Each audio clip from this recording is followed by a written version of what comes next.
Thank you for coming here. I really don't know how many times I've watched this documentary, but every time I see it, I always tear up.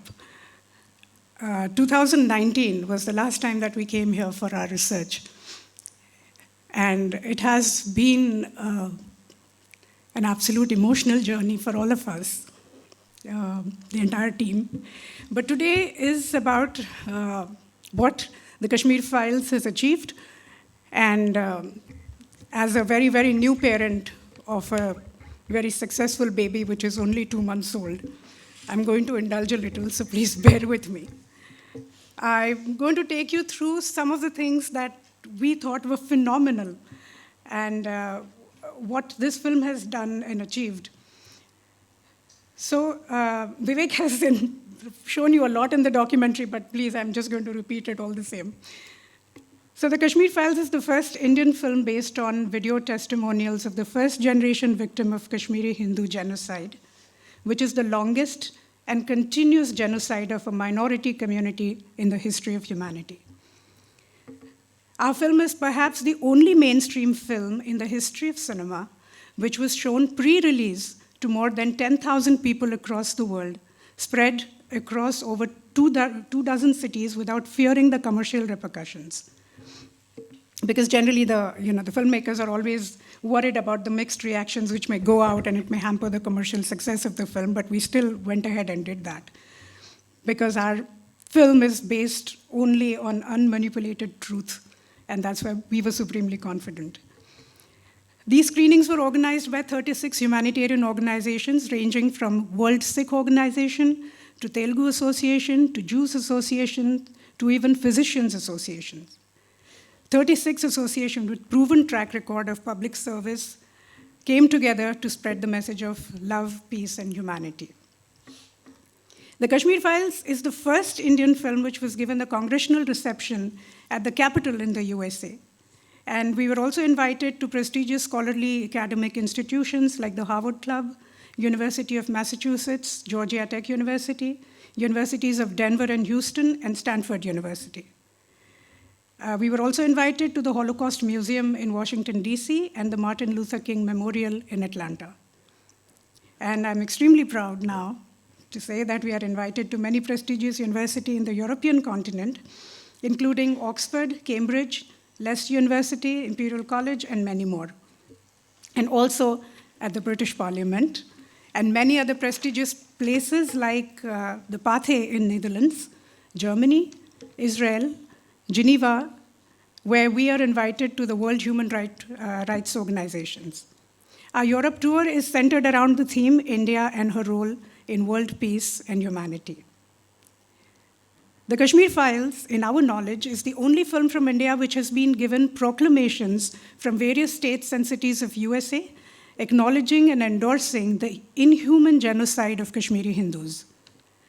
The Kashmir Files is also the most reviewed film on the internet, with reviews coming from all across the world, from Caucasian Americans, African Americans, Jews, Christians, Muslims, Yazidis, Pakistanis, Buddhists, and people from almost all faiths, ethnicities, and nationalities.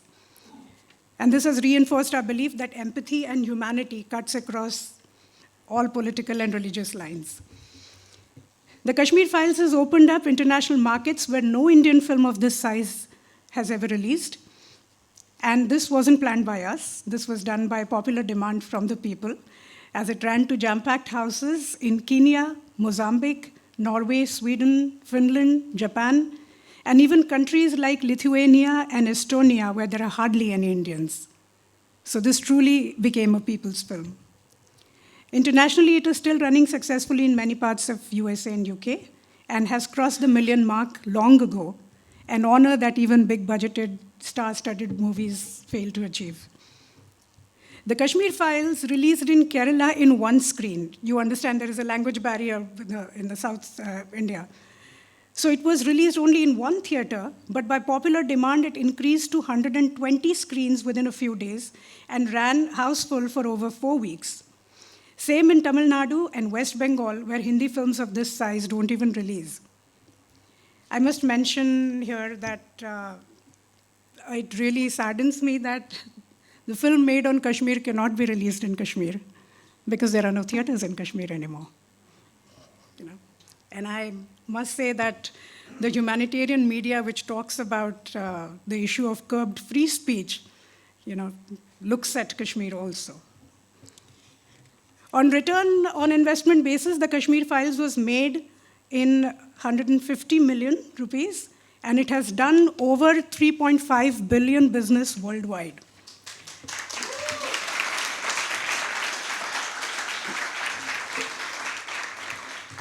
And it is still running successfully. Also, our ticket rates were very cheap. But if they had been as expensive as the current South Indian films, then we would have probably crossed more milestones.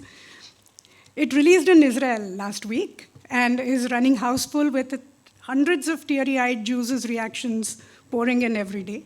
It released in Philippines on the 6th of May, Vivek? When the film released, the IMDb ratings were 10 on 10, but then many genocide deniers tried to cancel our ratings, and IMDb used some strange formula under pressure and locked our ratings to 8.3. So even when people voted 10 on 10, the ratings wouldn't increase. Even so, 8.3 is an extremely high rating. In the history of world cinema, the Kashmir Files is the only film which has found unprecedented honor of becoming a mass movement where even the poorest of people have distributed free tickets to the youth, and this is something that the entire humanity can be proud of.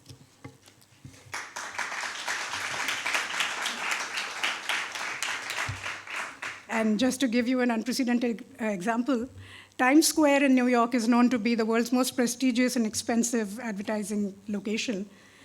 When we reached US in 2019 for our research, we had seen a poster of Free Kashmir. And that's when Vivek and we spoke about it, and we said, we need to do something about it. But of course, we didn't have the resources. In fact, we didn't even have a good enough marketing budget for our film. But when we went to US in December last year for our pre-release screening, the fans who saw the film collected the money and put the billboard of the Kashmir Files on Times Square. And on 26th January, our Republic Day, and 27th of January, 2 whole days, the billboard of Kashmir Files showing the entire map of Kashmir, not the one that the West shows with the heads cut off, but the entire map of Kashmir was displayed at Times Square. The Kashmir Files set a new record when it finally released on the OTT platform with a sign language version for the hearing impaired. And I can go on and narrate many firsts, but I'll straight come to the point and tell you the purpose of making this film. We decided to make this film to acknowledge that we wanted the world to acknowledge that the genocide of Kashmiri Hindus indeed happened. That was the primary reason. And acknowledgement is the first step towards justice. Our second purpose was to heal the Kashmiri Hindu community.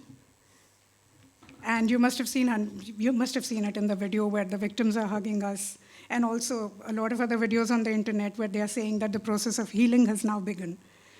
But I would like to read out 2 letters to you, which we've received from the family of the victims.